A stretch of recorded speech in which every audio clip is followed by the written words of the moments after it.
It's like the Hotel California. You can check out anytime you like. You could just never leave. I'm from California. We just had a really good conference in there. We talked about what we're going to take on the floor. We got our appropriation bills up.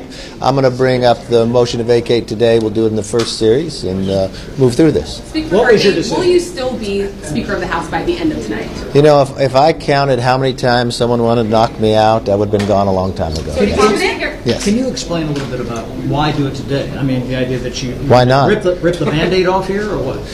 Why not? You know, look, I think Matt has planned this all along. It didn't matter what we transpired. You know, he would have done it if we were in shutdown or not. I firmly believe it's the right decision to keep government open, to make sure our military is still paid, our border agents are still paid. And if that makes a challenge based upon whether I should be Speaker, I'll take that fight. So you're calling his bluff? Yeah.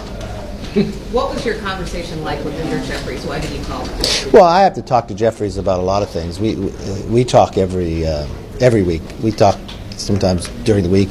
We've got some issues going on. The Bowman. I always try to let him know what's going to be coming to the floor and others. And my only conversation with Jeffries, I got a lot of respect for him. You know, you guys do whatever you need to do. I get politics. I understand where people are. I truly believe, though, the institution of the House. At the end of the day, if you throw a speaker out that has 99% of their conference, that kept government open and paid the troops, I think we're in a really bad place for how we're going to run Congress. So are you expecting Democrats to back you up then? No, I personally am not. Do you need their help to remain in leadership? No. If five Republicans go with Democrats, then I'm out. So it's whether. Likely. Probably so. This is a bit of a complex piece of algebra here, because you don't know what the attendance, you don't know what the president votes. I mean, tell me why you're so confident based on what the mathematical equation is. Because I live in America. No, I know, but I mean, this is a serious. It is a serious question. Issue. Have you ever? Okay, take the current situation out. Have you ever come to me on no matter what you thought I couldn't solve that I wasn't confident? I'm not questioning your confidence. But you're asking why I'm confident? Because who I am. And I just don't give up. So there are obstacles in my life. I have fallen many times. There was a time I was going to be Speaker and I couldn't, and you guys all counted me out. I'm Speaker. I'm the 55th Speaker of the House. You're confident that government was going to shut down. You were confident the debt ceiling wouldn't get done. But each and every time, if it's an obstacle, I view it as a challenge, and we're going to solve the challenge. We're going to take it heads on. Are you confident that you'll hold on? I'm confident I'll hold on. Do you think this is going to keep coming up repeatedly? It could. It seems very personal with Matt. It doesn't look like he's looking out for the country or the institution.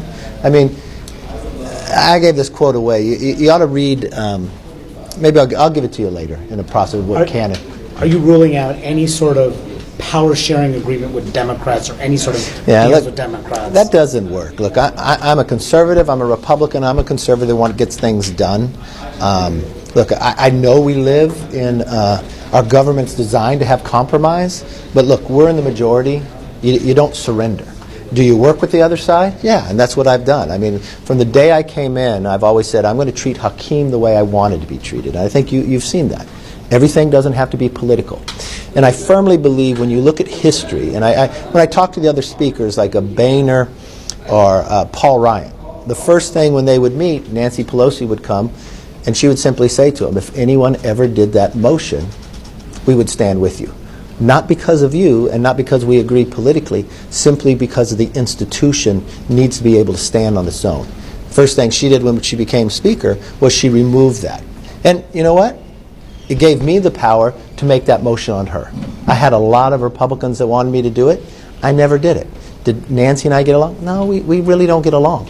But I thought the institution was too important, and I thought that was too personal. But you know, at the end of the day, keeping government open and paying our troops was the right decision. I stand by that decision. And at the end of the day, if I have to lose my job over it, so be it. But I'm going to fight for the American public, and I'll continue to fight. Thank you all very much.